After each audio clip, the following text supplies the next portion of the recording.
Bonsoir à tous, c'est Rev Tov les Koulam. Bezrat Hashem, avant de commencer le cours, j'aimerais le dédicacer pour la Refoua Shilema, la guérison complète de Sacha Ephraim Ben Agnès Mitor Shah Olam Israël. Bezrat Hashem, j'ai l'honneur et le plaisir de vous inviter pour la grande Arnasat Sefer Torah, donc la fête d'inauguration du Sefer Torah. Si vous avez suivi un petit peu les actions qu'on a fait, on avait fait ensemble un Sefer Torah en parallèle avec la réparation des défunts qu'on avait mis en place dans le Tikkun Niftarim. Et on avait dit que tout l'argent irait pour un Sefer Torah, en même temps que chaque défunt, même les vivants, ceux qui ont voulu participer, les Havdil, que chacun puisse avoir une part dans cette grande mitzvah d'écrire un Sefer Torah. Et donc voilà, Tov Hashem a le plaisir de vous annoncer que ce Sefer Torah, Bezrat Hashem, on pourra le rentrer le 29 juin, lundi 29 juin, donc avec une grande fête. Ce sera à Jérusalem, à Yerushalayim, Bezrat Hashem, suivi d'un repas, un grand repas. Donc vous êtes tous invités. Vous avez juste à suivre les instructions dans l'invitation qu'on va vous envoyer sur les groupes WhatsApp. Ok, là-bas vous nous dites combien de personnes et vous venez. Vous êtes les bienvenus, vous et toute votre famille, pour vous joindre à la grande fête du Sefer Torah, notre fête en fait par rapport à tout ce qu'on a fait ensemble, toutes ces actions, et partir sur un nouveau départ et qu'on puisse montrer à Hachem, essayer de convaincre Hachem de nous donner la possibilité de faire encore plus pour le Ham Israël, encore plus pour lui et pour la Géoula du Ham Israël, Bezrat Hachem. Et donc vous êtes tous les bienvenus. Juste, vous rentrez là-bas dans l'invitation, il y aura un lien, comme dans les mariages, vous nous donnez le nombre de personnes, et on vous donnera là-bas la date, le lieu, l'heure. Si vous n'avez pas donc les groupes WhatsApp, bien sûr ils sont dans les descriptions de ce cours-là. Le lien est dans la description de ce cours, mais je vous donne le numéro, c'est le 053 490 29 00. D'accord, 053 490 29 00. Venez nombreux et vous êtes les bienvenus, Bezrat Hashem. Le cours de ce soir, par rapport à l'actualité, hier on a été témoin d'une nouvelle confrontation entre Israël et l'Iran, un échange de tirs, de missiles, attaques israéliennes sur l'Iran. On parle à peu près de 23 missiles iraniens, missiles balistiques qui ont été tirés sur Israël. Le jour du 23 Sivan, ok, ce jour-là où Mordechai a reçu l'autorisation de changer, il a donné l'ordre au scribe du roi de changer le décret de Haman de détruire le Ham Israël, de détruire le peuple juif. C'était ce jour-là, le 23 du mois de Sivan, donc hier, le jour de cette confrontation. Et on voit encore le petit clin d'œil avec Purim. Tout a commencé, rappelez-vous, à la parashat Zachor, au début de cette lumière de Purim. En plein milieu, 3 mois plus tard, il y a une journée qui correspond avec cette lumière de Purim. Là, à nouveau, une nouvelle confrontation. C'est pas pour rien, on veut nous montrer quelque chose. Bien entendu, on comprend rien à cette histoire. Qu'est-ce qui se passe avec cette guerre? On en est où? Tout est bloqué. On pensait que c'était une petite pause avant de repartir. On voit, comment dire, on est parti pourquoi là? Ça fait 3 mois, 2 mois et demi qu'ils nous rendent fous. Trump, tous les 3 jours, il poste une photo de guerre avec des navires de guerre, avec des mitraillettes. Il est là avec une mitraillette comme ça. Et le lendemain, non, je veux un accord. Il faut la paix pour le Moyen-Orient. Il faut qu'ils acceptent l'accord. Il faut que ça s'arrête. Une fois la paix, une fois la guerre. Tout va selon son humeur. Une fois il se lève du pied gauche, du pied droit. Et nous, on est là en train de dire, mais non, mais il y a une bombe nucléaire là. Qu'est-ce qu'on fait? Il y a de l'uranium enrichi. Et non, il joue avec comment dire, avec les nerfs de tout le monde entier. Au Moyen-Orient, en Israël, aux États-Unis, les pays aux alentours, et ils peuvent pas vendre leur pétrole, leur gaz. Ils sont en train de perdre beaucoup d'argent. Et il a l'air d'être tranquille. On ne sait pas ce qu'il veut. Il bouge pas d'un millimètre. Il n'y a aucun élément qui nous montre où est-ce qu'il veut aller. Là, on a l'impression qu'on est parti dans une situation où tous les quelques jours, vous allez voir ce que je vous dis, mais tous les quelques jours, voire toutes les quelques semaines, une attaque de la même sorte, un jour ou deux, ils envoient des missiles, Israël y riposte, et voilà, et on va finir avec des affrontements comme ça, tous les quelques jours, ok, on va rentrer dans un cercle vicieux, un truc relou, mais à la fin, vous allez voir que du jour au lendemain, ça sera terminé. Du jour au lendemain, l'Iran, ils vont tomber, ok, et ça va sortir de nulle part, ni par une attaque, ni par rien du tout. Ça va sortir de nulle part. Et ces Iraniens, on les voit, ils ne bougent pas d'un millimètre. Ils restent avec la même intensité, alors qu'ils ont pris très cher, et ils sont là encore, avec toute l'effronterie de venir s'interposer, de venir se battre, de venir envoyer de venir prendre le contrôle du Moyen-Orient. Mais attends, mais tu viens de prendre une tannée par les États-Unis, par Israël. Tu sais très bien, Israël, de quoi ils sont capables. Leurs avions, ils font ce qu'ils veulent, où ils veulent, quand ils veulent. Mais pour qui vous prenez de venir maintenant? Quoi, ils ont pas de mémoire. Ils se rappellent pas de ce qui s'est passé. Vous allez voir qu'il y a quelque chose. Il y a un message pour nous. Il y a un message pour nous très fort. Pourquoi ça bouge pas? Pourquoi tout est bloqué? Nous, on est là en tant que spectateurs, on attend de l'action. Là, on est dans le stade. Là, on veut des buts. Mais vous allez voir, ça dépend de nous. À nous de prendre le contrôle. Notre destin, il est entre nos mains. Et c'est à nous de faire bouger les choses, tout simplement. Ça dépend ni de Trump, ni de l'Iran, ni de Netanyahou, ni de rien du tout. C'est pas une question technique, c'est pas une question militaire, ni rien du tout, ni politique, ni ce que vous voulez. Ça dépend que de nous. Vous allez voir, ça ressemble à un épisode de la Torah, un épisode qui va nous montrer exactement sur quoi nous concentrer et qu'est-ce qu'on doit faire. Et donc, c'est l'objet du cours de ce soir, avec un message ultra important qu'on va essayer d'adopter. Ok, je vous demanderai juste, Bezrat Hashem, d'accrocher vos ceintures, et on est parti. Alors avant de rentrer dans cet épisode de la Torah, on va faire une petite approche géopolitique. Petite approche géopolitique, très courte, pour essayer de comprendre ce qui se passe. Là, tout est coincé. Ok, et personne ne peut décoincer la situation. Ni Israël, ni les États-Unis, ni les deux ensemble, ni les pays du Golfe Persique. Rien. Il n'y a rien à faire, ok, sur le plan militaire, de rentrer dans une nouvelle attaque. Ça servira strictement à rien. Pourquoi? Parce qu'en fait, on n'a pas la même vision de ce que c'est la victoire. Ok, pour nous, la victoire, c'est quoi? C'est que tu vois, les bombardements, on a réussi à atteindre des objectifs. On ressort gagnant de cet affrontement. Eux, leur victoire, c'est de tenir tête au petit et au grand Satan. Ok, Israël, c'est le petit Satan, et les États-Unis, c'est le grand Satan. Quand il tient tête, alors leur Mahdi, leur Mashiach, il vient. Okay, le but, c'est de tenir tête au ce qu'ils considèrent comme le mal.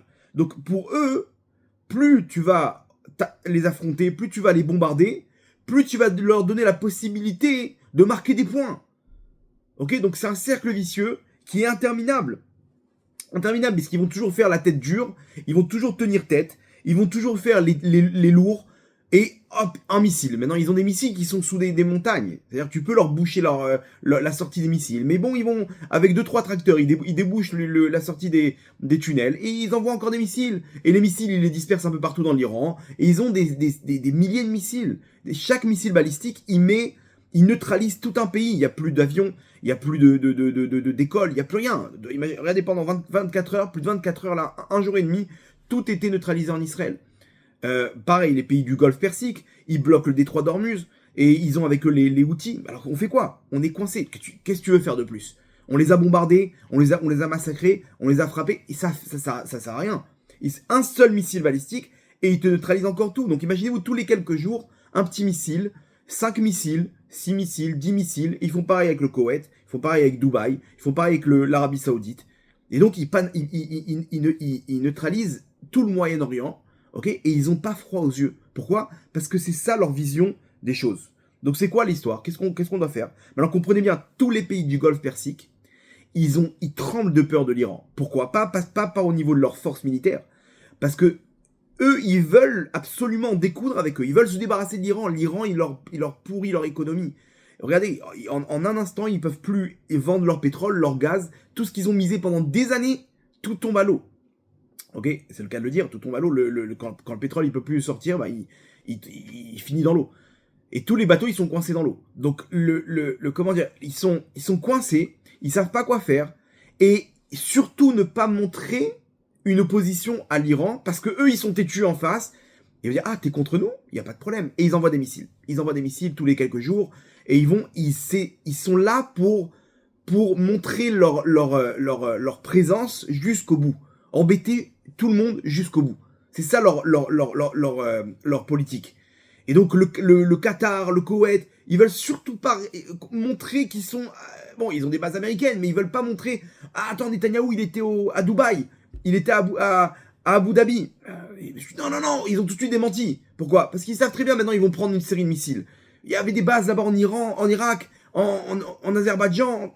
Il faut surtout pas montrer à l'Iran qu'on est contre eux. Il faut leur faire croire qu'on est avec eux. Sinon, ils vont faire les lourds, ils vont nous saouler pendant des jours et des jours, ils vont nous bloquer notre économie, ils vont tout paralyser. Donc ça, c'est l'histoire. Alors qu'est-ce qu'on fait? Il n'y a pas de solution? Si, il y a une seule solution. Cette solution, elle ne viendra pas par une attaque militaire, ok, ni par rien du tout, ça viendra de l'intérieur. C'est-à-dire que d'un coup, du jour au lendemain, ça se termine. Il n'y a plus de régime iranien. Le peuple reprend le pouvoir, comme ce qui s'est passé pour Bachar el-Assad, comme ce qui s'est passé dans le printemps arabe, où tous les plus grands Kadhafi, les plus grands despotes, ils ont disparu du jour au lendemain. Du jour au lendemain, l'histoire avec Bachar el-Assad, elle est forte. Du jour au lendemain, ça s'est terminé. Il est plus là, il est parti en Russie. Alors, ils ont préparé leur coup pour évacuer en cas de mouvement de l'intérieur. Mais le Mossad et la CIA, ils préparent ça. Ok, ils ont distribué des armes aux Kurdes de l'intérieur aux manifestants. Mais comprenez bien, ça dépend d'un million de paramètres. Il se peut que si c'est une seule carte, une seule cartouche. Et ça, Netanyahou et Trump, ils ont très bien compris que c'est la seule cartouche qui leur reste. Refaire une attaque, refaire un affrontement, ça sert à rien. Et Trump, il veut pas salir comment dire, sa réputation. Il veut pas être celui qui fait des guerres pour rien. Il veut de la réussite. Ok? Le Venezuela, c'était magnifique. Très bien. En 24 heures, c'était terminé. Quelques heures, ça s'est terminé. Là, il voit qu'ils sont embourbés. Stop, on arrête tout. Ok? On arrête tout. Il faut qu'on fasse tomber le régime. C'est que comme ça qu'on va s'arrêter. C'est que comme ça qu'ils vont nous donner l'uranium. Parce que dans les négociations, plus tu leur montres que t'es prêt à leur céder quelque chose, plus ils vont tenir tête. Donc c'est interminable. Et vous voyez que c'est interminable. Ça fait 2 mois que ça ne s'arrête pas. Sans arrêt, ils ont des demandes. Et tout ça, c'est que eux qui demandent. Genre, ils donnent rien, eux. Donc qu'est-ce qu'on fait? Alors ça doit venir de l'intérieur. Donc vous comprenez bien que c'est venir de l'intérieur, il faut comprendre comment ça marche. On peut nous déclencher cette histoire, parce que ça dépend de beaucoup de paramètres, et des fois ça peut prendre, des fois ça peut ne pas prendre. Des fois il peut avoir un mouvement de l'intérieur, et puis, non, finalement, ça va pas marcher. C'est quoi? C'est une question de chance? C'est une question de quoi? Qu'est-ce qui fait que ce petit mouvement, il emporte avec lui tout le peuple? Il emporte avec lui des généraux de l'armée, des politiciens, Qu'est-ce qui fait que ça va marcher cette fois-ci? De quoi ça dépend? Vous comprenez bien que c'est du blackjack. C'est tu mises sur quelque chose, ça marche ou ça marche pas. Je vous raconte une petite histoire perso et vous allez comprendre un peu ce que je veux dire. J'étais en terminale donc en France, bac S, bac scientifique. On avait la prof de physique-chimie qui était en congé de maternité. Et donc ils ont remplacé la prof par une autre qui, j'ai l'impression qu'elle venait d'arriver en France. Son français, il n'était pas terrible, ok, et donc elle voulait absolument éviter les questions. C'est-à-dire les questions, ça la mettait en l'air. Elle voulait bien lire le texte, elle écrivait au tableau, mais dès qu'il y avait des questions, hop, elle n'avait pas encore confiance en elle, on va dire comme ça, pour se lancer dans des questions et trucs. Donc, non, on comprend. Il y a des moments où on comprenait pas. On lève la main. Madame, excusez-moi, vous pouvez juste réexpliquer l'histoire de l'équation, là. Et elle continue elle parle un peu plus fort, genre, j'ai pas écouté. Bon, on se regarde tous, on dit, mais c'est bizarre, qu'est-ce qui lui arrive? Et on essaye d'insister. Bon, on se dit, on essaie de comprendre. Peut-être que, je sais pas, elle est pressée, elle avait quelque chose à faire, elle voulait absolument terminer le cours. Bon, premier cours, deuxième cours, on n'a rien dit. Troisième cours, on se dit, attends, mais on a un bac aussi. On a un bac, on commence à se concerter en plein milieu. Il y en a qui tentent des questions. Ok, ils se font intercepter. On se dit, attends, mais c'est pas possible. Et on se dit, alors quoi? Alors, il faut lui montrer qu'on n'est pas d'accord. Qu'est-ce qu'on fait? Bon, on sortait des paroles en l'air comme ça, mais il fallait passer à l'acte. Et à un moment, j'avais vraiment une vraie question. Je lève la main. Je dis, excusez-moi madame, j'ai une question très importante, ça m'empêche de comprendre la suite du cours, c'est dommage. Il nous reste 35 minutes de cours, et si j'ai pas cette question, comment je fais? Elle me calcule pas. Je me lève, et je dis, madame, excusez-moi, elle se retourne. Là, elle a compris qu'il y avait quelque chose il y avait un ton dramatique. Ok, donc j'ai pris un ton dramatique, je lui ai dit comme ça. Écoutez madame, nous on a un bac à passer. Si vous voulez pas répondre à nos questions, ok, vous voulez faire le cours tout seul, alors vous ferez le cours toute seule, d'accord? Et là, je prends mon sac et je m'en vais. Je claque la porte. Maintenant, j'attendais derrière, ok? Comme on en parlait juste avant, donc moi je croyais ils étaient chauds les mecs. Je croyais que derrière, ils allaient tous prendre leur sac et montrer leur sentiment de révolte, de montrer non, ça peut plus durer. Donc je pensais qu'il y allait avoir un mouvement derrière, de révolte, derrière moi, juste après. La porte elle claque, je suis dans le couloir comme ça tout seul, et rien. Il y a personne qui me suit, je suis tout seul dans la truc. Non, je me dis, waouh, je vais me faire éclater. Le dirigeant il va me dire quoi? Ah, tu fais des révoltes comme ça, s'il y a un mouvement de foule, donc bon, le directeur il comprend qu'il y a un problème, il y a un réel problème. Là c'est, qu'est-ce que tu fais? En plein cours tu sors comme ça, super, tu te révoltes. Ok, bah tu vas te calmer tout de suite. Et je me suis dit, ouais, c'est terminé, je vais me faire éclater. Personne n'a suivi.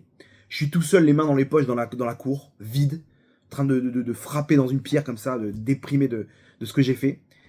Et là, d'un coup, la porte qui s'ouvre, et je vois toute la classe sortir avec leur sac. Genre, ça y est, ça révolte. Et ils ont rectifié, et bon, ils se sont rendus compte qu'elle correspondait pas, surtout pour le bac, quoi, à une terminale. Et donc, voilà, la révolte, elle a pris. La révolte, elle a pris, ok, bien que j'ai eu un petit quart d'heure de solitude, mais la révolte, elle a pris. C'est exactement pareil. On peut se retrouver face à un mouvement. Ah non, ça prend pas. Qu'est-ce qu'on fait maintenant? Il y a personne qui suit. Imaginez-vous, il faut qu'il y ait des gens qui prennent qui prennent les actes, qui prennent les armes avec eux et qui s'attendent à ce que tout le monde suive. Il y a eu une histoire comme ça il y a quelques mois et ils ont pris 40 000 morts, les Iraniens. Okay, et tous ceux qui avaient ce cran, ils ont été tués dans leur cellule de prison. Alors on fait quoi? Alors on est coincé. On est coincé. C'est une question ça vient d'en haut. Vous avez compris que ça vient d'en haut. C'est une question de chance. C'est un pari fou. Trump, il a compris cette histoire et il se dit, attends, 2 secondes. Plus on attend, plus ce pari, ok, plus les chances de réussir, elles seront grandes. Pourquoi? Parce que chaque jour qui passe, il y a un blocus là-bas des ports iraniens. Donc l'Iran ne peut pas exporter son pétrole. L'exportation du pétrole iranien, ça ramène dans les caisses en Iran, les caisses qui sont déjà vides, ok, ça ramène près de 500 millions de dollars par jour. Donc le temps, il joue en notre faveur. Vous êtes d'accord avec moi? 500 millions de dollars par jour. Après, les caisses, elles se vident, ok, et surtout que les puits de pétrole, si on les libère pas, ils se bouchent. Après, c'est une catastrophe. C'est une catastrophe, ça marche. On peut plus retirer le pétrole et ça se solidifie. Je sais pas ce qui se passe là-bas, mais techniquement, c'est un problème lorsque le pétrole, il n'est pas retiré du puits de pétrole en temps et en heure. Là, on parle de millions de barils tous les journaliers. Qu'est-ce qu'ils font? Ils les ont accumulés dans les bateaux, mais les bateaux, ils peuvent pas les sortir. Donc, qu'est-ce qu'on fait? 500 millions par jour. Demain, ils pourront pas payer leur commandant, ils pourront pas payer leurs soldats, et on espère qu'il y aura un... Ok.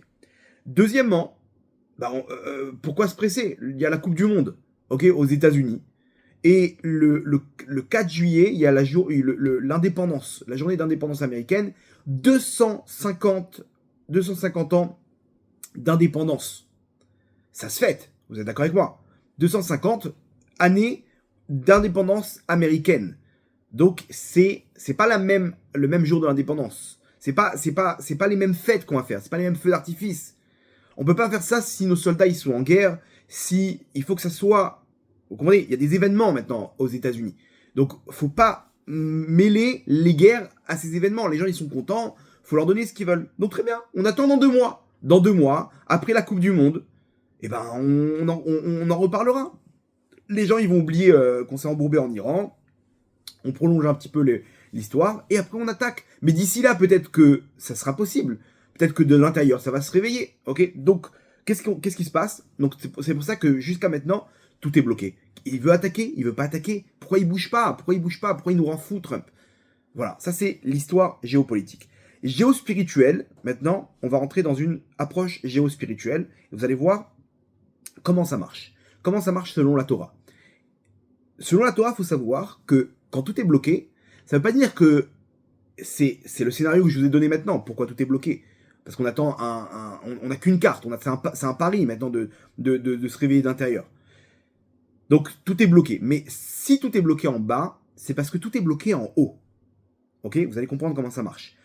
Rabbi Chaim Vital, il dit, le peuple en bas ne tombe que si l'ange qui le représente dans les mondes supérieurs, il tombe. C'est comme ça que ça marche. C'est comme ça que ça marche. Chaque peuple dans ce monde, il a un représentant spirituel sous forme d'ange qu'on appelle un sar. un sar, un ministre. Okay, il représente ce peuple. Et lorsque lui tombe, lorsque cet ange y tombe, alors le peuple en bas, il tombe. Le peuple, il tombe. Lorsque le peuple, il est fort, il est têtu, alors maintenant, pour x, y raison, hein, c'est leur vision des choses, c'est leur idéologie, ce que vous voulez. Mais pour moi, ça veut dire que l'ange en haut, qui représente l'Iran, il est ultra puissant. Il tient sur ses positions. Si, après toutes ces attaques, il est là, et que l'Iran ne bouge pas d'un millimètre, c'est que l'ange en haut, il a des arguments, ok? Imaginez-vous un tribunal céleste, et l'ange là-haut, il a un argument pour empêcher la Géoula du Ham Israël. Il va empêcher la Géoula du Ham Israël, il a quelque chose. Il a des arguments qu'il faudra comprendre, comment déjouer tout ça. Il a des arguments, et il met des bâtons dans les roues. C'est ce qui est en train de se passer, ok? Sur le plan géospirituel, c'est ce qui se passe lorsqu'on voit que tout est bloqué. Trump aussi, il est représenté par un ange, qui est bloqué. Donc, tout est bloqué. La Géoula du Ham Israël, elle est bloquée à cause de cet épisode, à cause de tout ce qui se passe maintenant. Et ça veut dire, spirituellement parlant, que tout est bloqué en haut. Et on va essayer de comprendre comment débloquer tout ça, ok? Et pour comprendre, il faut qu'on rentre dans un épisode de la Torah, vous allez voir, qui ressemble étroitement à ce qu'on vient de décrire maintenant, ce qu'on est en train de vivre dans l'actualité. Cet épisode, c'est celui d'un personnage de la Torah incroyable qui s'appelle Daniel. Daniel, tout le monde a entendu parler, donc le livre de Daniel. Daniel, c'est un personnage incroyable qui a été le principal conseiller, okay, le second du roi, de plus de 4 rois à travers 3 empires. 3 empires, imaginez-vous. À l'époque de Babel, c'était un grand tzaddik. Et on raconte sur Daniel qu'il était encore un jeune enfant lorsque le premier temple a été détruit par Nabuchodonosor, Nebuchadnezzar. Et Nebuchadnezzar, il a eu une idée de réunir les enfants d'Israël.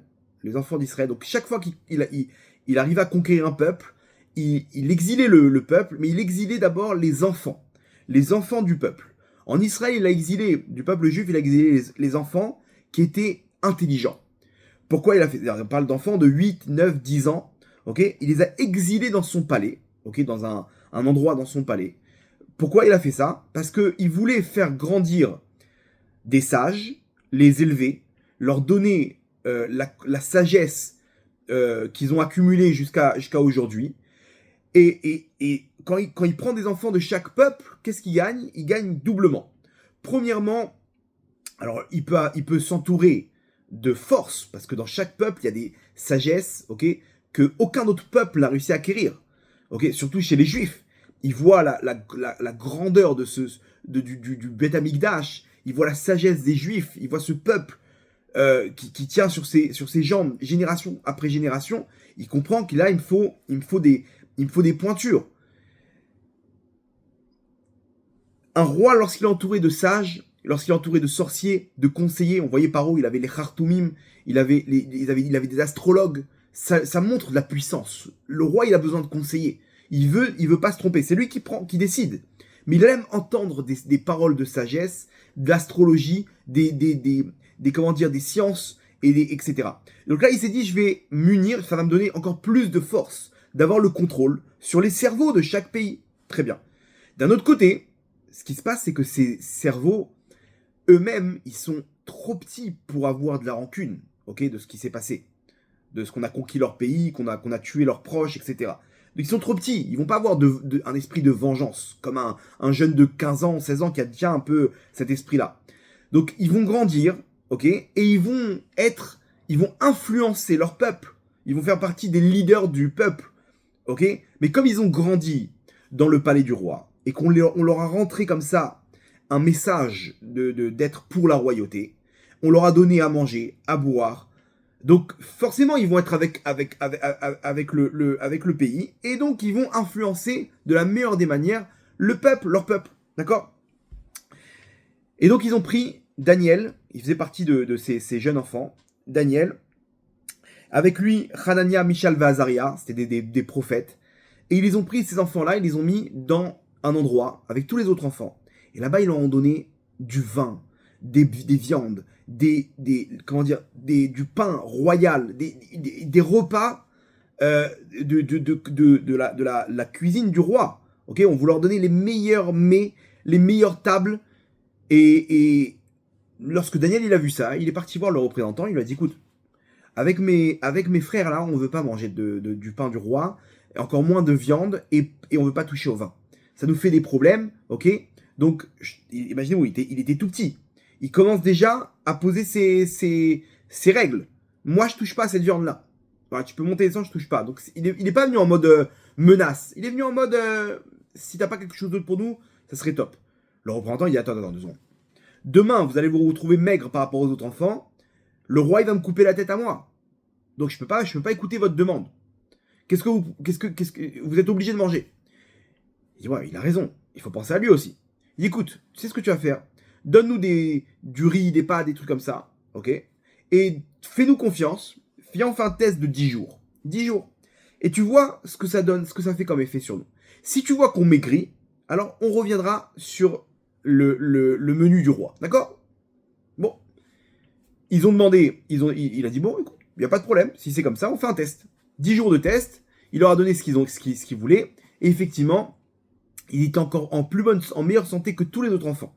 Et mieux que ça, c'est qu'ils ont grandi et ils faisaient partie des sages qui étaient 10 fois, on nous dit qu'ils étaient 10 fois plus intelligents que tous les autres enfants. Regardez, quand quelqu'un il mange, il touche pas de la nourriture non cachère, son cœur il se développe et ils sont arrivés à une chorma elokit, à une sagesse divine. Ils sont devenus prophètes. Imaginez-vous, ils sont devenus prophètes. Bon, il y a une marloquette si Daniel aussi c'est un prophète, mais en tout cas, ils étaient 10 fois plus sages que tous les autres de leur époque. Akadosh Baruch Hu, il a vu que Daniel, lui, il se laissait pas faire en galoute. Il vient de quitter Yerushalayim, il vient de quitter le Beth Amikdash. Et cette galoute, il a décidé, même s'il était petit, même s'il était face à une royauté, il y a un empire en face de lui, il se dit, moi, je veux absolument pas décevoir Akadosh Baruch Hu. Je veux pas décevoir mon Dieu. Hachem, lui, il a détruit son temple. Ok, moi, je vais limiter les dégâts. Je vais pas continuer la destruction. Moi, j'ai une neshama. J'ai aussi un temple à l'intérieur de moi. Et il faut absolument que je respecte toutes les règles de la Torah. Je veux pas humilier. Je veux pas faire descendre le kavod, l'honneur d'Hachem sur terre. Et il se bat. Et regardez comme quand quelqu'un il sert les intérêts d'Hachem. Il élève le kavod d'Hachem, l'honneur d'Hachem. Hachem, il élève son kavod. Ce qui s'est passé pour Daniel, c'est une histoire incroyable. Nebuchadnezzar, il fait un rêve. Il sent que ce rêve-là, c'est un rêve qui va lui montrer exactement la suite des événements de son empire. Il appelle tous les sages, tous les astrologues, tous les sorciers. Il dit, écoutez bien, j'ai fait un rêve. Si vous ne me donnez pas la solution de ce rêve-là, je vous tue tous. Je vous extermine tous. Ils lui ont dit, écoute, on n'est pas des devins, qu'est-ce que tu veux qu'on fasse? Il dit, ok, au bûcher, tous au bûcher.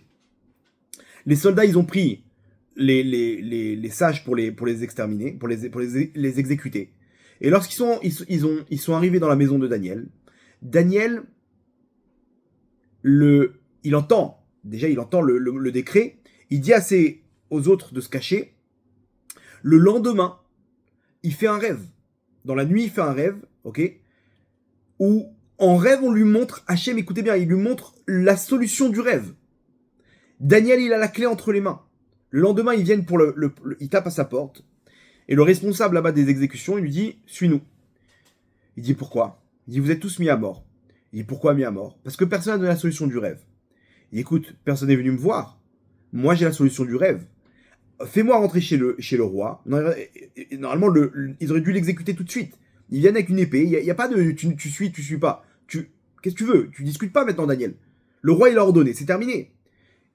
Il a réussi à soudoyer le responsable. Il lui dit, écoute, en plus, si j'ai la solution du rêve, eh ben, toi aussi, tu vas te faire élever. Toi aussi, tu vas être élevé dans ton rôle.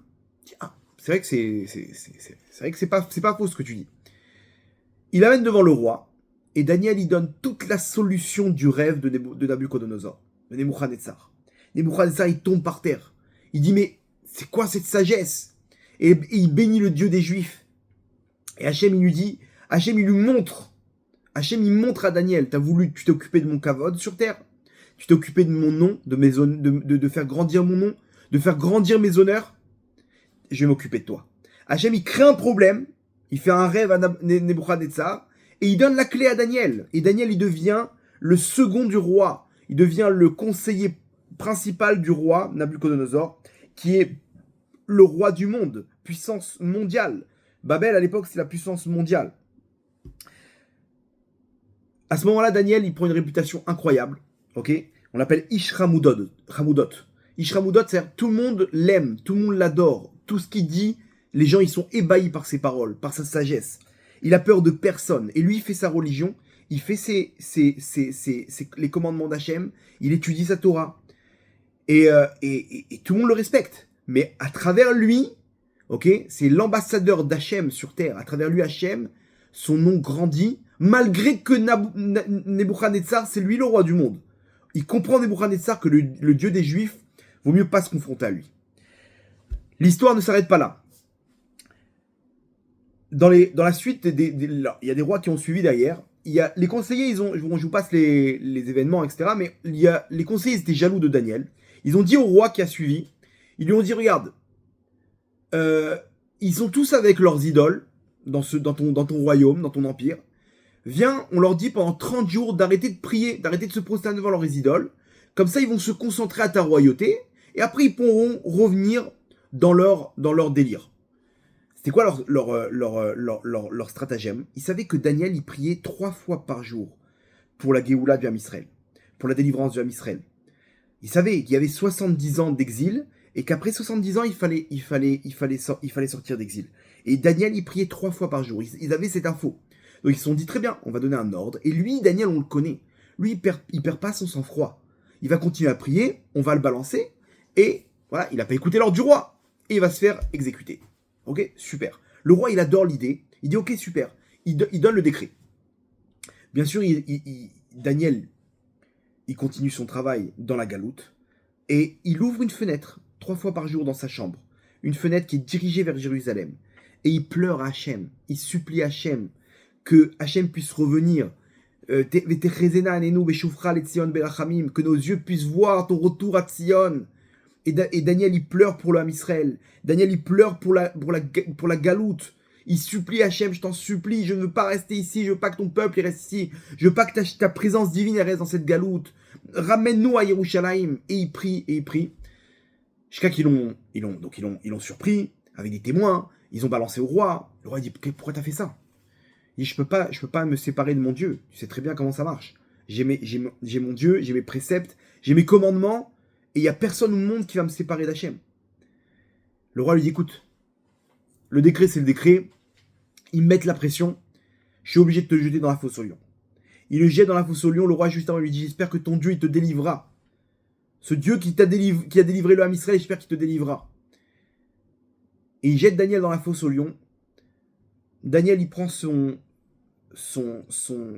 parchemins de Torah et commence à étudier, assis dans la fosse aux lions. Les lions affamés depuis des jours. Normalement, ils en font qu'une bouchée. Et les lions, ils arrivent, ils sortent de leur cage, ils ouvrent donc les grilles, ils sortent de leur cage. Et là, la surprise générale, ils s'assoient à côté de lui, avec leur queue comme ça qui se balance, et ils regardent Daniel, ils boivent les paroles de Daniel. Daniel est en train d'étudier la Torah, tout seul dans la fosse aux lions. Et autour de lui, une équipe de lions et de lionnes affamés, qui sont ébahis par le visage d'ange, l'ange qui est devant eux. Le lendemain, le roi, il ouvre ils avaient bouché le puits là-bas, il l'ouvre et il voit la scène. C'est pas possible. Sortez-le tout de suite.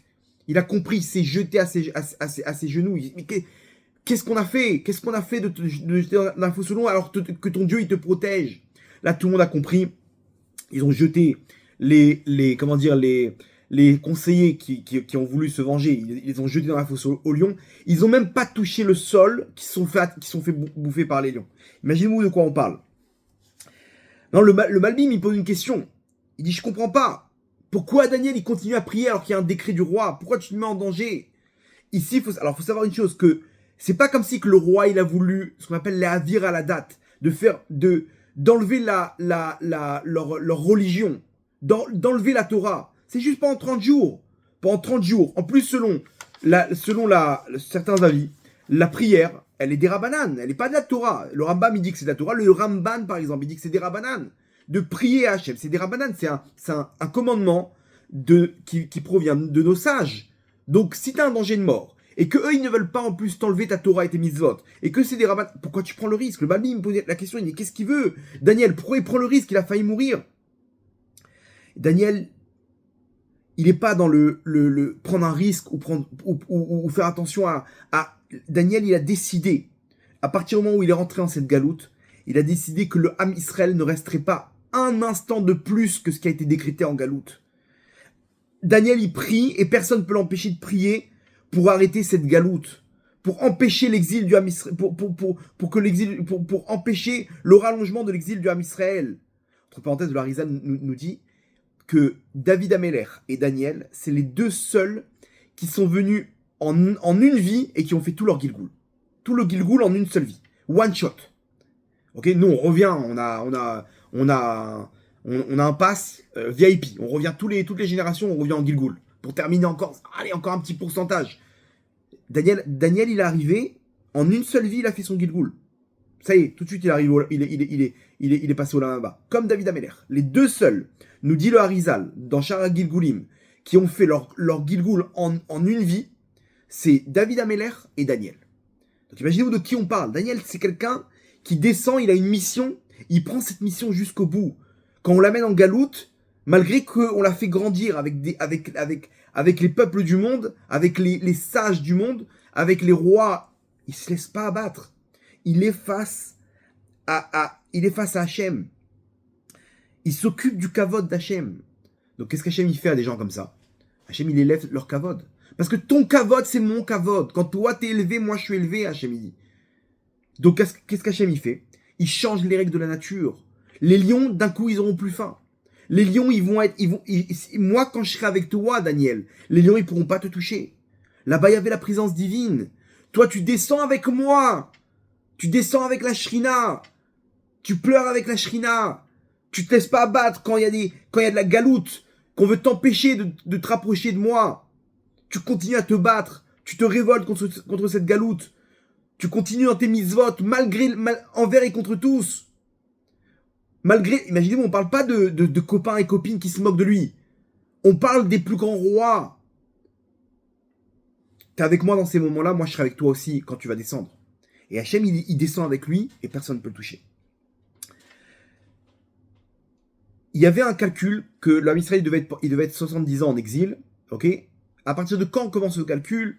Daniel, il avait son calcul, il a compris que le temps était passé et il voit qu'on est toujours en galoute. Il voit qu'on est toujours en exil et là il commence à jeûner. Il commence à prendre sur lui des jeûnes. La Gemara dans Megillah nous dit qu'à un moment, il voit une prophétie. Se dévoile à lui.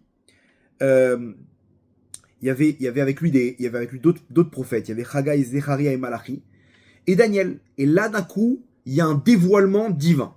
Un dévoilement divin. Les trois prophètes, Chagai, Zecharia et Malachi, la Gemara dans Megillah, au tout début de la Gemara nous dit, ils ont tellement eu peur de ce dévoilement, ils sont partis se cacher. Daniel, lui, reste sur ses jambes, il tremble aussi, mais il est témoin de ce dévoilement. Ce dévoilement on nous dit, c'est ni plus ni moins que l'ange Gabriel. L'ange Gabriel, il se dévoile à Daniel. Il lui dit, sache une chose, c'est qu'il y a un bras de fer dans les mondes supérieurs entre l'ange, jusqu'à maintenant, j'étais en bras de fer avec l'ange qui représente Paras. C'était la galoute dans laquelle ils étaient à ce moment-là, l'exil de Paras, c'était passé de Babel à Paras entre-temps. L'ange de Paras, c'est-à-dire l'ange de l'Iran, il est, comme ça il dit Gabriel, Vesar Malchut Paras, et l'ange de la royauté de Paras, Omed les Negdi, il se tient devant moi, Esrim Vechad Yom, 21 jours. Il lui dit, ça fait 21 jours que je peux pas bouger de là-bas. Il nous a bloqués avec ses arguments. Et toute la Géoula, qui aurait dû partir déjà depuis 21 jours, ok, Daniel, il est dans son calcul. Il dit, mince, la Géoula, elle n'est pas partie. Il doit avoir la Géoula. Pourquoi tout est bloqué? Pourquoi tout est bloqué? Pourquoi? Il faut savoir une chose, c'est que Koresh était le fils de Esther et Achashverosh, Esther Amalka. Koresh lui-même, il ordonne aux Bnei Israël de retourner dans leur pays, de construire le Beth Amikdash. Et d'un coup, il change d'avis. Il arrête tout. Il dit arrêtez tout. J'annule le départ des Juifs. Daniel, il comprend pas. Il dit mais ça y est, le calcul est terminé. Pourquoi la Géoula ne commence pas? Qu'est-ce qui se passe? Il lève les yeux vers le ciel, il commence à pleurer Hachem. Il prend sur lui de jeûner. Il prend sur lui de prier. 21 jours à Botaï, jusqu'à que l'ange Gabriel il se dévoile à Daniel. Il lui dit, sache que ça fait 21 jours que ce qui s'est passé dans les mondes supérieurs, c'est que l'ange de l'Iran, de Paras, il a tout bloqué. Il a tout bloqué. Tout est bloqué dans les mondes supérieurs. Il lui dit jusqu'à que l'ange Michael, il est venu m'épauler. Il y a eu une intervention d'un élément supérieur qui est l'ange Michael, qui est l'ange qui est représentant du Ham Israël. Michael Sar Israël, on l'appelle. Lui, c'est le représentant du Ham Israël. Et lui, il est venu contrer les arguments de l'Iran, et de Paras, et il est venu amener tous les mérites du Ham Israël, les uns après les autres. Qu'est-ce que tu dis par rapport à ça et par rapport à ça? L'ange Gabriel, il était à la défense, mais il ne pouvait pas attaquer, il n'avait pas les arguments pour attaquer. Il était en défense contre l'ange de Paras, il n'arrive pas à s'en sortir pendant 21 jours, jusqu'à que Daniel, il a commencé à prier, à jeûner, et là, l'ange Michael, il a pu épauler l'ange Gabriel, et là, l'ange Gabriel, il se dévoile à Daniel. Il lui explique toute l'histoire. Il lui dit, depuis que tu as commencé à prier, ça y est, on a réussi à neutraliser l'ange de Paras. Comment? Grâce au mérite que l'ange Michael, il a pu énoncer là-haut, devant l'ange de l'Iran. Et on a pu repousser. On a pu repousser, et comme ça, Koresh, du jour au lendemain, il vient, il se lève un beau matin, et il déclare, c'est bon, vous pouvez repartir en Israël. Vous pouvez reconstruire votre temple. C'est bon, il a redonné l'ordre. Jusqu'à aujourd'hui, il était bloqué. Les ennemis d'Israël, ils ont dit, non, tu vas leur donner leur temple, tu vas voir comment ils vont se révolter contre toi. Et là, il a tout arrêté. Mais en fait, nos sages nous disent que c'est parce qu'en haut, tout était bloqué. En bas, les ennemis d'Israël, ils ont bloqué le plan de Koresh d'amener les Juifs sur leur terre, de construire leur temple. Parce qu'en haut, l'ange de Paras, l'ange de l'Iran, il a bloqué la Géoula du Ham Israël. Et l'ange Gabriel, il se bat pour essayer de défendre l'Ham Israël. Rien à faire, tout est bloqué. Tout est bloqué, Rabotai. Ce qui se passe, c'est que l'ange Michael, il est venu et il a débloqué l'histoire. 21 jours, pendant 21 jours, tout était bloqué. Cet épisode, il nous rappelle quoi? Il nous rappelle exactement ce qu'on vit dans l'actualité. Rappelez-vous, tout est bloqué. Je vous ai expliqué le plan, comment il y en a à cause de quoi tout est bloqué. Très bien. Et sachez une chose, c'est parce qu'en haut, c'est bloqué. Si le plan, il est bloqué en bas et que les Iraniens, ils ne bougent pas d'un millimètre, ok? Maintenant que vous connaissez l'épisode avec Daniel, comprenez comment ça marche dans les mondes supérieurs. Alors, il y a aucun ange qui va se dévoiler à nous expliquer. Mais maintenant, nous, on a la Torah, on sait comment. Il n'y a pas de nouveauté en dessous du soleil. C'est-à-dire que le monde, c'est les mêmes règles, il se répète. Ce qui s'est passé à l'époque, ça se répète maintenant. Là, tout est bloqué et Hachem, il nous montre. Un jour, Trump, il décide de faire avancer la Géoula du Ham Israël. Des fois, il décide, non, on arrête tout. Mais pourquoi? Attends, on était bien là, on va jusqu'au bout, fini le travail, c'est écrit dans la Gemara que Edom, il doit prendre l'Iran. Ça doit venir de lui, c'est Edom qui doit construire le Beth Amikdash. C'est marrant parce que il y en a beaucoup qui disent que Trump, c'est peut-être la réincarnation de Koresh. Ce même Koresh qui a permis au Ham Israël de construire le temple.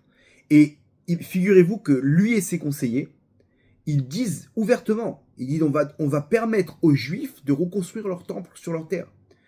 Alors oui, avec un discours d'évangéliste, etc., que ça doit passer par le temple des Juifs, bref. Mais en tout cas, encore une fois, c'est le même scénario. Il y a quelques jours, j'étais sur la route pour faire un cours à Netanya, et je vois dans la route qui passe là-bas, la route Ayalon qui passe vers Tel Aviv, là-bas, il y a des grandes affiches, des pubs.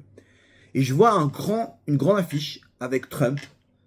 Et il y a marqué « Koresh se trouve dans notre génération ». En faisant référence à Trump. C'est-à-dire qu'il y a, je ne sais pas quel organisme s'occupait de faire cette affiche. Mais effectivement, on voit qu'il y a un parallèle entre Koresh et Trump. Maintenant, il était décidé, il nous a aidés, il a fait avancer les choses, il a fait tomber Amalek avec nous. Et du jour au lendemain, il retourne sa veste. Ah oui, non, mais t'as pas compris. Vous avez pas compris que Vodarav, c'est à cause du monde, c'est à cause de la Coupe du Monde. Arrête avec tes... Si tu veux, d'accord. Je suis d'accord avec toi. Mais moi, j'essaie de voir un peu plus loin. J'essaie de comprendre qu'est-ce que Gabriel il serait venu nous dire maintenant. Entre parenthèses, vous avez vu que Daniel, il a pas fait de ça une religion quand Gabriel il s'est dévoilé à lui. Petite parenthèse. L'ange Gabriel, il dévoile à Daniel l'histoire. Il lui dit, c'est pas parce que Koresh, il a changé d'avis, ou parce qu'il est de mauvaise humeur. Cyrus, je sais pas comment il l'appelle en français. C'est pas à cause des ennemis d'Israël qui ont réussi à le convaincre, qui ont trouvé des arguments. C'est parce qu'en haut, l'ange de Paras, il a les arguments. C'est lui qui bloque tout. C'est lui qui a des mérites et qui vient exposer ses mérites. Alors peut-être qu'aujourd'hui, ils ont encore des mérites. Koresh et l'Iran. Et qu'en haut, ils sont en train de bloquer. Et c'est pour ça qu'en bas, on voit une situation de bras de fer. Une fois oui, une fois non. Une fois ça part, ah non, finalement on s'arrête. Une fois on attaque, c'est reparti. Ah, c'est bloqué. Non, mais ils bougent pas d'un millimètre. Mais comment ça va se passer? Rabotaï, ça va être bloqué. Et ça va être des affrontements tous les quelques jours, vous allez voir. Jusqu'à un moment où ça sera terminé. Comment ça va être terminé? Toi-même, t'as dit que c'est une question d'un million de paramètres. Oui, mais ça dépend d'en haut. Quand Hachem il fait tomber l'ange de l'Iran en haut, en bas, d'un coup, vous allez voir comment ils vont chacun prendre un avion. Ils vont tous trouver exil en Russie, à côté de Bachar el-Assad, et ils vont quitter l'Iran. Et d'un coup, le peuple il va prendre le dessus. Il va reprendre sa liberté, son indépendance. Ils vont donner l'uranium à Trump. Ils vont donner les missiles balistiques à Israël. Ils vont dire on veut pas de ces guerres. Prenez le détroit d'Ormuz. On veut prospérer maintenant. On veut du pétrole, de l'argent. Ils vont leur libérer leurs milliards de dollars. Et c'est terminé. On a terminé avec cet élément de galoute. On a terminé avec Amalek Rabotai. Et on passe à la délivrance finale. C'est une étape. On est obligé de voir cette situation où l'Iran il tombe entre les mains des États-Unis. Et tant que tout est bloqué, tant que Trump il veut faire un accord, c'est qu'en haut tout est bloqué Rabotai. Donc vous avez compris que ça marche. On n'est pas obligé de passer par une nouvelle attaque, par des nouvelles armes, par une intervention de la CIA et du Mossad, parce qu'ils vont nous livrer des armes. Ils peuvent leur donner beaucoup d'armes. Ils peuvent être encore sur pied. Si l'ange de l'Iran, il est encore sur pied en haut. Par contre, nous, on peut faire bouger les choses. Et qu'est-ce qui s'est passé là-bas? Celui qui a fait bouger les choses à Rabotai, c'est Daniel. C'est lui qui a reçu la prophétie, plus que les autres. Pourquoi? Parce que c'est lui qui devait être au courant de ce qui se passe. C'est lui qui a tout déclenché. À partir du moment où il a commencé à jeûner, à partir du moment où il a commencé à prendre entre ses mains la Géoula du Ham Israël, il s'est battu contre la galoute. Il s'est battu contre la galoute Rabotai. Et là, c'est à nous de jouer, c'est à nous de prendre le contrôle, c'est à nous de prendre notre destin entre nos mains. C'est à nous d'être des Daniel des temps modernes. Où qu'on soit à Rabotai, on est tous confrontés à des épreuves à cause de cette galoute. Ça peut être une femme par rapport à sa tsniout. Ça peut être quelqu'un par rapport à ses problèmes de gdoucha, de semence en vin, zera levatala, lui avec lui-même. Qu'est-ce que tu fais pour le kavod d'Hachem? Qu'est-ce que tu fais pour lever le kavod d'Hachem? Tu ne seras pas perdant de ça. Toi aussi, tu seras jeté un jour dans cette fosse au lion et Hachem, il viendra te sauver comme toi, t'as sauvé Hachem de la galoute. Toi-même, on vient pas maintenant avec des actes juste pour recevoir quelque chose en retour. On vient avec des actes pour dire Hachem, on en a marre de cette galoute. On en a marre que tu souffres avec nous dans cette galoute. On veut retourner à Yerushalayim. On veut revoir le temple. On veut ce troisième temple. Ça dépend de nous. C'est à nous de prier pour ça. Quand est-ce que ça vous est arrivé la dernière fois de prier pour la Géoula du Ham Israël? De dire Hachem, amène ta délivrance. Pas parce qu'on en a marre des guerres. Pas parce qu'on en a marre des problèmes d'argent. Pas parce qu'on en a marre des épreuves. Mais parce qu'on s'inquiète de l'honneur d'Hachem en galoute. La royauté d'Hachem, elle est bafouée dans ce monde. Combien de délires, Regardez ce qui se passe aujourd'hui en Israël. L'extrême gauche, ils font ce qu'ils veulent. Pas de Shabbat, pas de Torah, pas d'Eretz Israël. Ils donnent tout à nos pires ennemis. Regardez ce qu'on vit, on est humilié. Le Ham Israël, il est humilié de l'intérieur et de l'extérieur. Sans compter ce qui se passe dans le monde. Dans le monde, ce qui se passe. Ils ont amené là-bas des militants pro-palestiniens. Ils sont venus et ils ont amené en Israël. Ils les ont amenés en Israël et après ils les ont ramenés chez eux. Là-bas en Israël, Ils sont venus, le ministre Ben Gvir, il a commencé à les humilier un petit peu, leur montrer c'est nous les patrons. Tout le monde, ils se sont déchaînés. Ils les ont envoyés en Espagne. Là-bas, ils ont dans l'aéroport, ils ont commencé à tout casser. Les policiers, ils les ont massacrés. Là-bas, les CRS là-bas espagnols, ils les ont massacrés là-bas. C'était une catastrophe. Personne n'a parlé. Attends, les mêmes militants, on les a pris ici. On leur a dit deux petites paroles. Tout le monde s'est froissé. Oh, regardez comment vous parlez. Là-bas, ils leur ont ouvert la tête en deux. Non, personne ne parle. Regardez l'hypocrisie du monde. C'est une blague. Attends, mais je comprends pas. Si ça te dérange comment on se comporte avec ces militants pro-palestiniens, alors va jusqu'au bout. Pourquoi là-bas le comportement il te dérange pas quand c'est en Espagne? Vous comprenez qu'il y a des forces spirituelles qui sont contre Hachem, qui s'habillent dans tous ces peuples, dans tous ces ennemis d'Israël, à l'extérieur comme à l'intérieur. Quand aujourd'hui, d'un coup, ça devient ceux qui étudient la Torah, ça devient des lépreux. Ils sont jetés en prison comme des pires terroristes. Alors qu'attention, il faut amener la Croix-Rouge, ok? Il faut amener la Croix-Rouge qui viennent visiter les terroristes du 7 octobre, qui ont fait les pires horreurs, encore pires que des nazis. Non, il faut les chouchouter, il faut leur donner ce qu'ils ont besoin. Alors qu'ils ont pas laissé ils ont pas laissé même des médicaments de la Croix-Rouge arriver à nos kidnappés là-bas, à Gaza. Même des médicaments, il y avait des vieux, des personnes âgées. Et par contre, quand c'est des orthodoxes qui étudient la Torah, ok, et les mecs, ils gagnent rien, ils gagnent 1500 shekels par mois, leurs femmes elles travaillent, ok, ils souffrent leur tête d'étudier la Torah. Ils le font pour Hachem. C'est ça leur crime. Non, d'un coup, ça y est. Il y a 60 000 déserteurs de l'armée. Non, ces déserteurs de l'armée, on va aller jusqu'au bout, on va les attraper, on va les mettre en prison. Les autres, bon, au fur et à mesure. Pourquoi d'un coup ça les dérange? Comprenez bien que c'est spirituel. C'est spirituel. Dès qu'il y a un événement, on veut séparer les hommes et les femmes. Quoi? Vous séparez les femmes? Ah, ils annulent l'événement. Ça peut être un concert. Ça peut être un cours de Torah. T'as fait une mechitza, séparation. En Israël, à Botaï. Avant le 7 octobre, ils ont fait des prières à Tel Aviv. De Kippour. Dans la rue. Ils ont juste séparé les hommes et les femmes, comme dans toutes les synagogues. Ils sont descendus à Botaï. Avec des battes de baseball. C'est pas ils sont venus protester. Avec des tasers. Ils leur sont rentrés dedans. Des militants d'extrême gauche. Mais de quoi on parle? De quoi on parle? C'est ça Yerushalayim. C'est ça Israël de 2026. Aujourd'hui, il faut pas, personne ne parle de la Gay Pride à Jérusalem. Sinon, tu viens du Moyen-Orient, du Moyen-Âge. T'es un arriéré. Personne ne peut protester. Tel Aviv, capitale de la Gay Pride mondiale. De quoi on parle, Rabotai? Le kavod d'Hachem, il est bafoué, Rabotai. La shrina, elle est dans la poussière.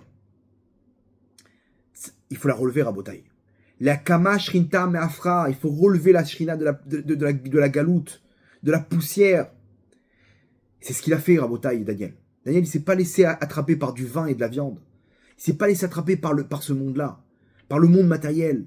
Il y a des gens aujourd'hui, à l'époque, ils étaient prêts à mourir pour ne pas, on leur disait, tu tombes avec cette femme ou on te tue. Ils étaient prêts à mourir.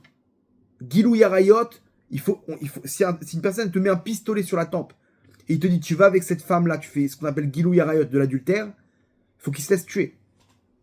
Gilou Yarayot, le meurtre, si on lui dit de tuer son frère ou de se prosterner devant une idole. Ces trois avérotes là, il faut se faire tuer et ne pas les enfreindre. Aujourd'hui, il y a des petits jeunes à Tel Aviv, à Botaï, ils payent pour tomber avec des femmes. À Tel Aviv, va faire ça où tu veux. À Ibiza, à Cancun, où tu veux. Tu viens à Tel Aviv pour faire toutes ces horreurs. Vous comprenez, à Botaï, c'est la galoute. Est-ce que c'est important à nos yeux? Alors, bien entendu, pas venir de taper du poing sur la table et de brûler tout le monde. Pas du tout. De relever les mérites du Ham Israël. De voir le bien à travers chacun d'entre nous. Ce qu'il a fait, Michael. De dire, regarde, Hachem, ton peuple. Malgré le mal qu'il y a, faut mettre en valeur le bien. Montrer tous les mérites du Ham Israël. Regarde ton peuple, Hachem. Regarde, ils savent pas, les pauvres, ils savent pas. Allez, on va les aider. On va diffuser encore la Torah. On va aider le Ham Israël. Chacun où qu'on soit. C'est ce qu'il a fait, Daniel. Daniel, il a pris son rôle qu'il avait de second du roi pour aider le Ham Israël, pour sortir le Ham Israël de la galoute. Ça sert à rien de rester dans les fautes. De venir, on peut parler jusqu'à demain de toutes les fautes qu'il y a. À quoi ça sert? À nous de jouer à Botaï. Où qu'on soit, chacun d'entre nous, il peut amener le Ham Israël à une meilleure position. Comment? Amène un copain à toi à un cours. Amène une copine à toi à un cours. Transmets-lui un cours de Torah dans ton Instagram, dans ton TikTok. Il y a quelque chose qui t'a donné des forces. Mets-le sur ton profil. Sois fier de te couvrir la tête, ma tzadika. Sois fier d'être un tzadik, d'étudier la Torah. N'aie pas peur même s'il te traite de parasite. Sois fier d'être sur la terre d'Israël, malgré le monde, malgré les commentaires là-bas sur des Facebook et YouTube de tous ces gens qui s'ennuient. J'ai jamais compris comment les gens ils regardent des cours de Rav. Est-ce que vous connaissez des juifs qui regardent des cours d'imam ou de je sais pas, de protestants ou d'évangélistes ou de moines? Non, les mecs ils s'ennuient. Ils sont là en train de regarder des cours, en train d'insulter toute la terre. Mais calmez-vous, allez, je sais pas, il y a d'autres choses. Il y a d'autres choses. Il y a la Coupe du Monde, vas-y, va voir les matchs là. Comprenez, il faut avoir peur de personne à Botaï. Il faut avoir peur que d'Hachem. C'est ça ce qu'il a fait, Daniel. Daniel, il était que pour le kavod d'Hachem. Celui qui s'occupe du kavod d'Hachem, Hachem, il grandit son kavod. À nous de grandir le nom d'Hachem. Déjà, nous, sur le plan personnel, avec nos propres bras de fer. Des fois, on va être face à des bras de fer, comme il a eu Daniel. Faut pas avoir peur. On va nous jeter dans la fosse au lion. On va nous humilier. Mais sachez qu'Hachem, il sera avec nous là-bas. Et Hachem, il va nous relever. Hachem, il va nous relever. Je peux vous dire que beaucoup de gens qui sont moqués de moi au début, aujourd'hui, me demandent des conseils. Beaucoup d'entre eux, aujourd'hui, ils étaient là en train de me charrier. Qu'est-ce que tu vas devenir? Viens, continue tes études. Continue. Ils m'ont, genre, un dédain. Vous savez ce que c'est un dédain à Botaï? Genre, tu sens que, allez, vas-y, tu ne sers plus à rien, toi. Aujourd'hui, ils sont là, en train de demander des petits conseils. Et peut-être comme ça, et peut-être tu peux venir, et peut-être comme si. T'étais où à l'époque? Vous comprenez, Rabotaï? Hachem, il élève ton kavod, parce qu'il voit que t'as toujours été là pour lui. T'as toujours gardé ta ligne de conduite. T'as pas eu peur, tu t'es pas fait embrouiller par la galoute. C'est ce qu'il a fait Daniel à Rabotaï. Daniel, il a compris. Il a compris qu'on est ici comme des ambassadeurs d'Hachem sur terre. Imaginez-vous l'ambassadeur, l'ambassadeur des États-Unis. Et tu viens, tu lui dis, bon, tu l'accueilles en Israël et tu lui donnes un petit appartement. Attends, je t'explique. Moi, je représente les États-Unis, d'accord? Je représente les États-Unis. Tu peux pas me donner un appartement comme ça. C'est pas une question perso. C'est pas, ne prenez pas mal. Et moi, je représente les États-Unis, vous allez me donner le meilleur des bâtiments. J'ai besoin de voitures de transport. J'ai besoin d'une équipe. J'ai besoin de gardes. J'ai besoin de caméras de surveillance. J'ai besoin de... Et vous allez me donner ça en plein cœur de Jérusalem. Ne mettez pas ça dans un petit... Il me faut le top. Pourquoi? Parce que je représente les États-Unis. Je représente la première puissance mondiale. Alors, les Avdil Rabotai, Elef Alfa Avdalot. Un juif sur terre, il représente Akadosh Baruch Hu. Il représente la Shrina. Quand il y a quelqu'un qui te dit, allez, c'est bon, vas-y, prends ce qu'on te donne. Non, moi, je vais pas me faire attraper par ce sentiment d'infériorité que la galoute, elle veut me donner. Je suis un prince. Je suis le fils d'Hachem. Je peux débloquer bien plus que ça. Je peux être beaucoup plus intelligent que ça. Avoir la mémoire pour comprendre la Torah. Je peux avoir un mari tzaddik. Je peux avoir une femme tzadika. Je peux avoir des enfants tzaddikim. Ne descendez pas de vos projets à Botaï de devenir les plus grands du Ham Israël, les plus grands sages du Ham Israël, les plus grands tzaddikim du Ham Israël, dans ce monde-là, dans le monde futur. Hachem, il peut tout nous donner. Mais ça dépend de nos actes, si on est fier à Botaï d'être ce qu'on est. Des juifs qui sont les ambassadeurs de la lumière d'Hachem dans ce monde-là. Si on le fait, pour le kavod d'Hachem, face à cette galoute cruelle, alors à ce moment-là, Hachem, il s'élève à travers nous. Il fait grandir son nom à travers nous à Botaï. Et là, à ce moment-là, un jour, l'ange de l'Iran, il va tomber. Et là, ce sera la Géoula. Là, on va rentrer à la maison. Là, on pourra, d'un coup, Trump, il va changer de position. C'est terminé. On repart en guerre. Et là, Israël, Hachem, il va donner la grâce à Israël. Et c'est bon, reconstruisez votre temple. C'est moi qui décide maintenant. S'il décide qu'au Moyen-Orient, ok, mais qui va lui dire quoi faire? Quoi, ils vont se révolter contre lui? S'il met KO, il détient le contrôle du Moyen-Orient, s'il ordonne maintenant il donne l'ordre de construire le Beth Amikdash, qui pourra s'opposer à lui? C'est comme ça que ça s'est passé à Rabotai. Selon les règles de la nature, bien sûr, le Mashiach, il peut se dévoiler au-dessus de la nature. Ça dépend de nous. Mais sinon, ça peut se passer à travers les règles de la nature. Et ces règles de la nature, on les connaît. C'est le même scénario qu'il y a eu à l'époque de Daniel. Ça dépend de nous. À nous d'être ce Daniel des temps modernes, de prier pour la Géoula. Au moins prier, même si tu sais pas quoi faire contre la galoute. Hachem, je veux te voir roi sur terre. C'est tout ce que je veux. Et un jour, très proche, Rabotai, la galoute, elle va s'arrêter. La galoute, elle va s'arrêter comme à l'époque de Daniel. Du jour au lendemain, dévoilement divin. Ce sera pas l'ange Gabriel cette fois-ci, ça sera Eliyahu Hanavi. Il va nous montrer le Mashiach, et à ce moment-là, on est parti pour un nouvel épisode, la Géoula du Ham Israël. Et là, tout est bloqué. Regardez l'actualité. L'actualité nous montre oui, non. Mais vous allez nous rendre fous, quoi. T'as pas compris. C'est toi l'acteur. Tu crois que t'es spectateur de ce qui se passe. C'est toi l'acteur. Ça dépend de toi, de tes actions. Comment tu vas te comporter face à ces lions qui sont autour de toi? Toutes ces clipotes, toutes ces forces du mal. Bats-toi, mon tzaddik. Bats-toi, ma tzadika. Ressaisis-toi malgré les épreuves. Reprends encore Tchouva et Masim Tovim. Et ça commence dans la tête. Je suis l'ambassadeur d'Hachem. C'est ça ce qu'on doit. C'est comme ça qu'on doit comprendre l'actualité, Rabotai. Un beau jour, ça va se terminer. On saura que c'est l'ange en haut qui est tombé. L'ange de l'Iran. Donc à nous, Rabotai, c'est entre les mains. C'est à nous, ça commence en bas. Et à ce moment-là, vous allez voir les événements qui vont évoluer. Tout est entre nos mains, Rabotai.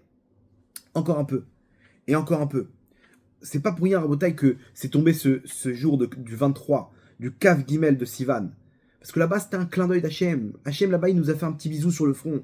Mes enfants, je suis avec vous, n'ayez pas peur. La galoute, elle est bientôt terminée. Hachem, le miracle de Purim, c'est un clin d'œil juste avant la fin de la galoute. La fin de la galoute de Paras.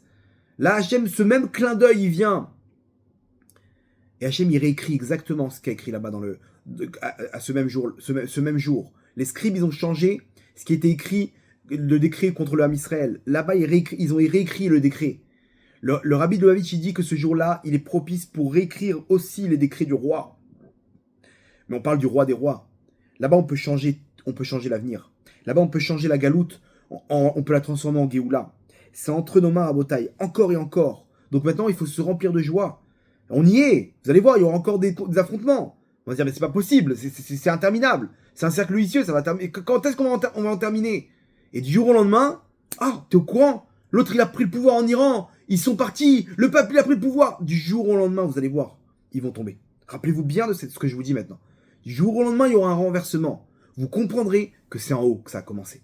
C'est en haut que ça a commencé, ok? Et les événements, ils ont poursuivi en bas. Mais avant que ça commence en haut, il y a eu une accumulation d'actes comme l'a fait Daniel à son époque. Des Daniel des temps modernes. Des Daniel avec deux L E à la fin. Ok, des tzadikot aussi qui se sont battus contre la galoute. Donc n'ayez pas peur à Botaï. N'ayez pas peur. Akadosh Baruch Hu, il est avec nous. Akadosh Baruch Hu, il ne nous abandonne pas. Quoi qu'on fasse, où qu'on soit, Akadosh Baruch Hu, il est avec nous. Le Rabbi Levi Yitzhak Mberdichov, il dit une phrase incroyable. Il dit on peut être avec ou contre Hachem dans ce monde-là. Mais on ne pourra jamais être sans Hachem. C'est-à-dire qu'on fasse les mitzvot ou qu'on ne fasse pas les mitzvot, qu'on soit avec lui ou contre lui, on sera toujours avec lui. Il n'y a pas de scénario où on va se retrouver sans Hachem. C'est comme ça que ça marche. Donc aujourd'hui, il y a des gens qui sont contre Hachem. À nous de renverser la vapeur à Botaï. À nous d'être ce Daniel contre la galoute et de faire descendre la Géoula. À nous d'aider le Ham Israël. À nous d'élever le kavod d'Hachem, l'honneur d'Hachem, de faire grandir le nom d'Hachem. Et à ce moment-là, on va arriver nous-mêmes à déclencher ce qui est écrit dans les prophètes. Itgadal veitkadash emeraba. Que va grandir et se sanctifier le grand nom d'Hachem. On y est, Rabotai, c'est la Géoula. Là, tout est bloqué. C'est entre nos mains. À nous de prendre le contrôle pour le kavod d'Hachem. Et l'Hachem, il va élever son kavod à travers notre kavod pour la Géoula du Ham Israël. Berachamim dolim ou bekarov. On va terminer avec une petite histoire.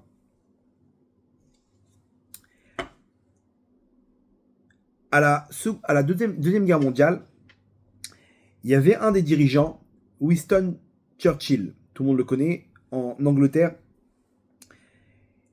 Il faut savoir que l'Angleterre, à l'époque de la Seconde Guerre mondiale, c'était une armée médiocre.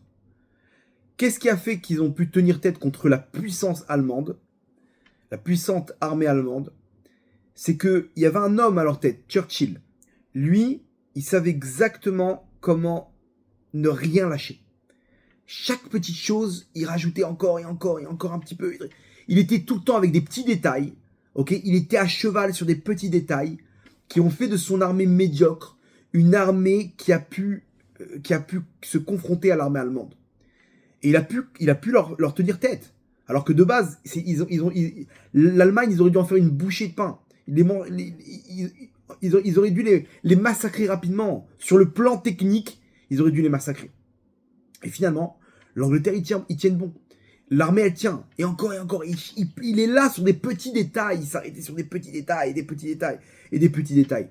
Jusqu'à qu'il a réussi à tenir tête. Et avec l'arrivée des Américains, ils ont pu renverser la vapeur et récupérer et gagner la guerre.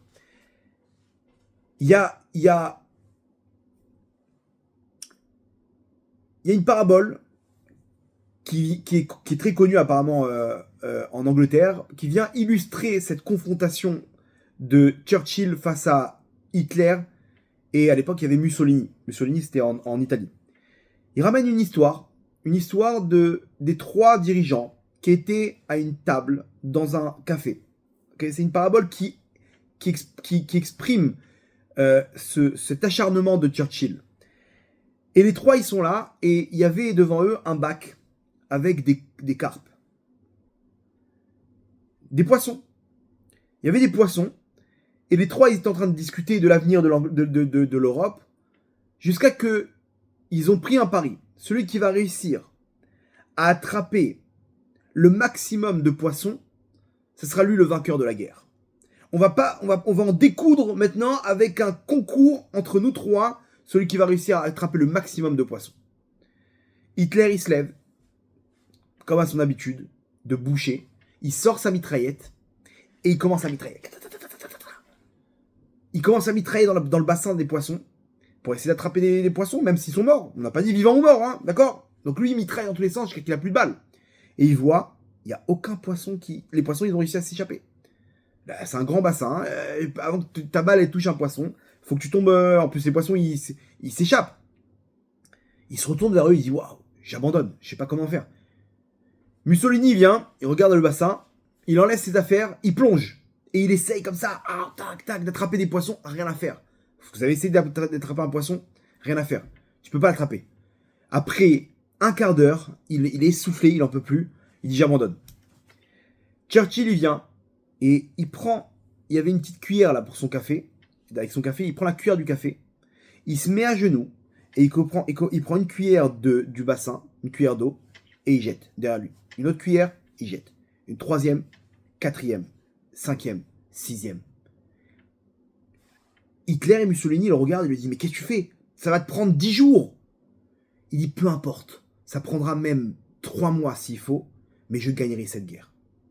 Et comme ça, cuillère après cuillère, à la fin il y aura plus d'eau. Et les poissons ils seront posés, j'aurai plus qu'à les prendre. Mais imaginez-vous un bassin entier avec une cuillère de café. Cuillère à café rabotaille. Ça c'est la parabole. Qu'est-ce qu'on peut apprendre de ce personnage de Churchill à rabotaille? C'est exactement pareil pour la galoute. Ce mur de la galoute qui nous sépare d'Hachem. Encore un acte, encore une cuillère, et encore une cuillère. On se dit, mais attends, mais qu'est-ce que tu fais là? Tu crois vraiment que tu vas empêcher tu vas te battre contre la galoute? Tu vas te battre contre ce monde-là? Daniel, c'est ce qu'il a fait. Il a pas eu peur de... Tout a commencé, il a osé aller voir là-bas, leur dire, moi je mange pas cette viande-là, je suis désolé. Mais qu'est-ce que tu fais? Tu rigoles ou quoi? Mais normalement il aurait dû lui mettre une claque le mec. Mais retourne t'asseoir. Qu'est-ce que tu me parles maintenant? T'es exilé. Tu crois que t'as ton mot à dire maintenant? T'es exilé parmi les enfants. Tu prends ce qu'on te donne et c'est tout. Il a osé rabotaille. Il a eu ce toupet de venir contrer la galoute. Pourquoi? Qu'est-ce qui lui a donné force? Akadosh Baruch Hu. Le kavod d'Akadosh Baruch Hu. De voir le nom d'Hachem sali. Quoi, moi je vais continuer à salir le nom d'Hachem. C'est pas grave, une cuillère et encore une cuillère. À la fin, Le mur de la galoute, il va s'effondrer. C'est comme ça que ça marche, Rabotai. C'est ça ce qu'on apprend. Encore un acte, et encore un acte. Mais qui je suis maintenant? Moi, je vais amener la Géoula. Bien sûr, ça dépend de toi. Ça dépend de ta tchouva. Ça dépend de tes actes. Ça dépend de ta motivation. Ça prendra le temps que ça prendra, mais commençons, Rabotai. On est une armée. On est toute une armée. Chacun un coup de cuillère. À la fin, il reste plus beaucoup de temps. À la fin, tout va se débloquer. La galoute, elle va tomber. L'ange de l'Iran, il va tomber. Et là, ce sera la Géoula, Rabotai. Là, on rentre dans les événements de la Géoula. Donc, c'est entre nos mains. Alors, c'est quoi notre motivation par rapport à toute cette patience qu'il faut trouver, par rapport à tout ce bras de fer contre la galoute? Notre motivation, c'est Akadosh Baruch Hu, Rabotai. L'Agdil Shemo Itbarach, de faire grandir son nom, de sortir Hachem, de sortir l'âme Israël de la galoute, Rabotai. C'est ça ce qu'on doit faire, c'est là-bas que nos pensées ils doivent être, et c'est ça ce qui va nous donner toute la lumière pour notre réussite dans nos actes. Et là, Hachem, il voit qu'on veut élever son kavod, il va nous sortir de la fosse au lion. Il va nous sortir de la fosse au lion avec de grands miracles. Il va élever notre kavod parce que notre kavod, il est relié à son kavod. Et il va s'élever à travers nous, Rabotai. Et ça, c'est la Géoula, Bezrat Hashem, qu'on attend avec impatience. Amen, amen.